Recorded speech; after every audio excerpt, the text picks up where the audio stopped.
Bien, son las 7:01 de la mañana, estamos ya con nuestro primer invitado del día, es el Leonardo Buniac, economista, consultor en planificación estratégica y también calificador de riesgo. Vamos a hablar precisamente sobre el lanzamiento de esta moneda virtual llamada Petro, como ya muchos saben, que ha realizado el gobierno nacional, ha sido noticia de hecho esta semana ese tema, porque prácticamente ya iniciaron todo el procedimiento para ello. Yo quisiera comenzar preguntándole, ¿para el gobierno nacional esto representaría la esperanza de mejorar la economía? ¿Sí, no y por qué? Mira, quizás lo que representaría es la capacidad para levantar fondos, porque realmente cuando uno analiza el Petro y se habla que el Petro es una suerte de criptomoneda, tú te ves obligado rápidamente a revisar el concepto de lo que es una criptomoneda. Cuando tú hablas de una criptomoneda, básicamente hablas de una suerte de moneda digital fiduciaria porque la moneda, porque está basada en la confianza, fiduciaria porque básicamente el valor de mercado de una criptomoneda, de un criptoactivo, viene dado por la confianza que terceras personas le dan a esa moneda para usarla como instrumento de pago, como medio de intercambio, etcétera. En otras palabras, las criptomonedas ciertamente son monedas virtuales, pero su valor de mercado no está respaldado por ningún activo, como el petróleo, ningún activo subyacente, sino están respaldados fundamentalmente por la credibilidad, la confianza que esta moneda le otorga a terceras personas que la compraron para usarla como medio de intercambio, de manera que tú puedas utilizarla en una tienda, en un supermercado, etcétera. En consecuencia, cuando uno revisa el Petro, pareciera que no se trata de una criptomoneda, sino realmente se trata de una emisión de título de deuda, es decir, un mecanismo de financiamiento. ¿Y por qué te comento esto? Y esto es importante, porque tendríamos que preguntarnos cuál es el contexto en que nace el Petro. Exacto. Y resulta que todos sabemos, y vamos a hacerlo muy breve, que a partir del año 2015 se produce una severa y sensible caída en los ingresos petroleros, producto de un evento que se llamó la tormenta perfecta, una suerte de gran tormenta global en el mercado petrolero que produce una caída de casi 70% en el precio del petróleo. Posteriormente, ahí se complica la película, comienza Venezuela a perder potencial de capacidad de producción al punto de que cerramos el año 2017 con una producción de crudo de 1,6 millones de barriles diarios, cifra oficial enviada por Venezuela a la OPEP. Perdimos 652.000 barriles en apenas un año. Esto hace que los ingresos petroleros caen ya no producto del precio del crudo, sino además por potencial de producción. Te encuentras entonces en el año 2017 con un cuadro externo muy complicado. El problema es tan grave que en el año 2018, con todo y que el precio del barril está por encima de los 55 dólares aproximadamente, y que tenemos un buen promedio, y que hay fiesta en todos los PEP, hay fiesta fuera de los PEP en los países en productores no PEP, a pesar de ello, Venezuela va a contabilizar entre 3,5 y 4 mil millones de dólares menos producto de exportación petrolera. Eso hace que tu cuadro externo sea sumamente complicado.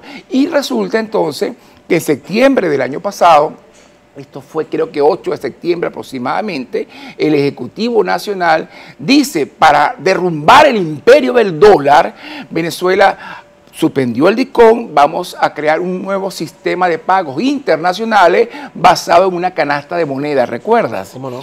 Una canasta de moneda basada en el yuan, en la rupia, en el rublo, etcétera. A eso iba justamente a y entonces resulta que pasamos 5 semanas esperando noticias de aquellos, los empresarios privados angustiados de que el DICOM se iban a asignar unos yuanes y cómo haré para yo pagar. Finalmente no ocurrió absolutamente nada porque el Ejecutivo Nacional reconoció que el yuan apenas es el 2%, representa el 2% de las divisas utilizadas internacionalmente. Pero más tarde, y me disculpa que me extienda un poco, el 4 o 3 de noviembre del 2017, el Ejecutivo decreta, por decirlo así, un proceso de renegociación, de refinanciamiento, de reestructuración de la deuda pública externa para luego ser degradado por las agencias calificadoras por un tema de default selectivo. Es decir, tú cierras el cuadro del año 2017 realmente muy complicado, con un problema muy serio de déficit en moneda extranjera. Ahí viene el gran punto y por qué el Petro. Obviamente, cuando uno revisa el white paper, el libro blanco, que es importante comentarlo, es una especie de Biblia, es una especie de manual donde está todo lo que usted como venezolano, como inversionista nacional o extranjero, necesita saber acerca del petro. Cuando uno revisa cuáles son las iniciativas y por qué nace el petro, te encuentras con un conjunto de clichés, con argumentos sin fundamento, como por ejemplo de que el petro nace para sustituir al dólar como moneda de reserva internacional, para generar estabilidad en los mercados financieros internacionales, para hacer cadenas de bloque, blockchain, para crear una moneda alternativa al dólar. Y bueno, obviamente te encuentras tú de que todo esto es parte quizá de una retórica donde realmente el fondo de la película es que estamos hablando de un criptoactivo que finalmente termina siendo la emisión de un título de deuda con respaldo para financiar gasto público corriente. En su respuesta definitivamente se evidencia que es un mecanismo alterno, y además yo iba a ir justamente hacia el tema de los yuanes cuando había anunciado el gobierno que ya no iba a hacer las transacciones en dólares, pero vemos, según lo que usted está diciendo, que recurren a un segundo mecanismo viendo que este no les resultó del todo. Pero además el petro, la criptomoneda o las monedas virtuales en general en el mundo entero tienen a lo mejor la virtud de hacer algunas transacciones de manera más directa, pero también conlleva muchos riesgos. No hay un monitoreo fiscal, no se rigen bajo ninguna norma o ley de algún estado en particular. ¿No es temerario también realizar operaciones de este tipo? Porque el gobierno siempre destaca todos los beneficios que según él tiene el petro, pero tampoco se ha detenido de repente a decir cuáles pueden ser los riesgos al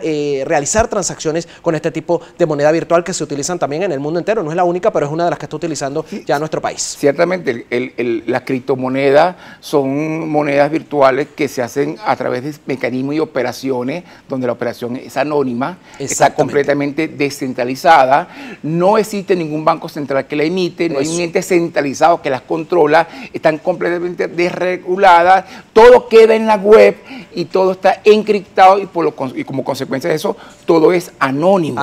Eso hace obviamente que las criptomonedas en el mundo, y hablo de más de 900 monedas que existen, puedan ser utilizadas para operaciones ilícitas, para operaciones delictivas, como por ejemplo el lavado de dinero, la legitimación de capitales y la financiación al terrorismo. Eso trae como consecuencia de que el petro no esté denominado, por ejemplo, en yuanes. Después que el gobierno ha dicho claramente que el dólar debe ser derrumbado, debe sustituirse al dólar en el imperio, ¿verdad? Por supuesto, de su control, de su impacto dentro de los mercados financieros internacionales, pues resulta que ahora los petros se emiten en dólares. Pero cuando tú ves... ¿No es contradictorio? Bueno, esto no da risa, esto da realmente mucha pena, pero cuando tú entras en la página web del Ministerio Popular de Energía y Minas, ¿verdad? Y entras a la página de PDVSA, te encuentras con que el precio del petróleo, el West Texas, por ejemplo, fue $62 la semana pasada, pero el precio del petróleo venezolano es exactamente 353 yuanes. Pero cuando ve las reservas internacionales en el Banco Central, no ve que son 9.700 millones de dólares, sino son 61.900 millones de yuanes. Pero realmente... ya lo vamos a seguir desarrollando porque este tema da para más, y me gusta que haya aclarado también ese punto que la gente a veces no conoce, porque el tema económico es muy álgido y más con este tipo de cosas, ¿no? Ya cuando se habla de yuanes, se habla de dólares y de cómo está influyendo el petro o la criptomoneda que ha lanzado el gobierno nacional hace tan solo algunas pocas horas de manera oficial en la economía venezolana. Es Leonardo Buniac, economista, consultor en planificación estratégica y también calificador de riesgo.